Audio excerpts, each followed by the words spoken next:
ब्रह्मलोक में बैठे ब्रह्मा जी विचार करते हैं कि कैसे भगवान है, कैसे परमात्मा है,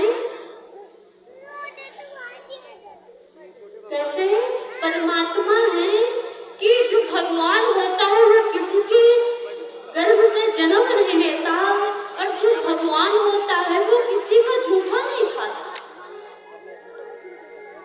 वो किसी का झूठा नहीं खाता।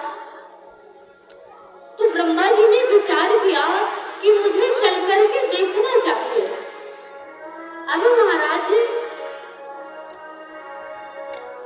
जैसे ही प्रभु की परीक्षा लेना चाहा, जितने भी ग्वाल बाल थे, जितने भी बछड़े थे, ब्रह्मा जी सभी को चुरा करके अपने ब्रह्मलोक में लेकर के चले गए।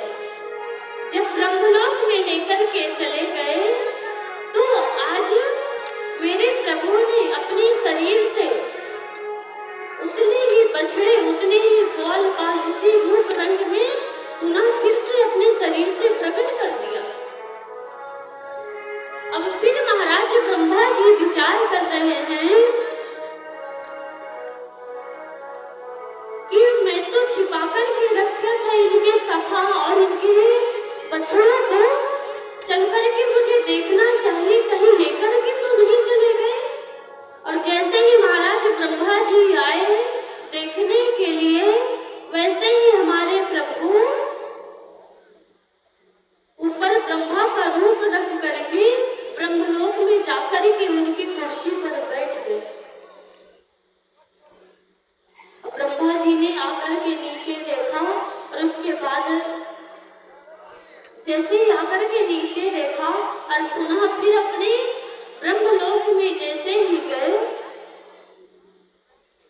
तो प्रभु ने जब ब्रह्मलोक में जैसे ही पहुंचे तो जो उनके सैनिक थे तो उनसे कह दिए थे कि कोई भी अंदर आए तो उन्हें प्रवेश नहीं करने देना, कह देना कि हमारे प्रभु का शयन करने का समय है, अभी आप अंदर नहीं जा सकते।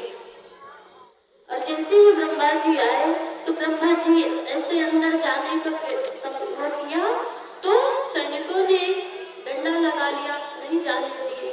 कहते हैं नहीं रुको, आप बाहर ही रहो, हमारे प्रभु शयन कर रहे हैं, अभी आप अंदर नहीं जा सकते। तो ब्रह्मा जी कहते हैं आप कैसे व्यक्ति हो, आप अपने महाराज को नहीं जानते, आप अपने प्रभु को नहीं जानते, अरे मैं ही हूँ आपका प्रभु। तो सैनिकों ने कहा ऐसे कैसे कह सकते हैं, हमारे प्रभु तो अंदर शयन कर रहे हैं। जैसे ही महाराज ब्रह्मा जी ने अपनी आंखों को बंद किया तो आज श्रीमन नारायण भगवान के उन्हें दर्शन हो रहे। तो कह रहे आप हमारी परीक्षा लेने चले, आपको ये नहीं पता है कि हमने ही आपको बना करके भेजा है। तो प्रभु से विनती किया, प्रभु ने उन्हें माफ किया। और उसके बाद महाराज ब्रह्मा जी राज्य करने लगे ब्रह्मलोक में और प्रभु पुनः नीचे आए।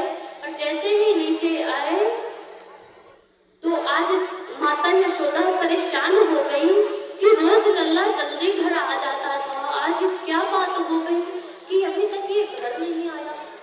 आज सभी ब्रज की गोपियां अपने पुत्रों का इंतजार कर रही हैं आरती की थाल लेकर के।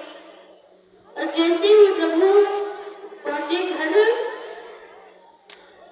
तो माता यशोदा महल के बाहर थाली लेकर के बैठी हुई थी पूजा की और माखन मिश्री लेकर के। उसके बाद महाराज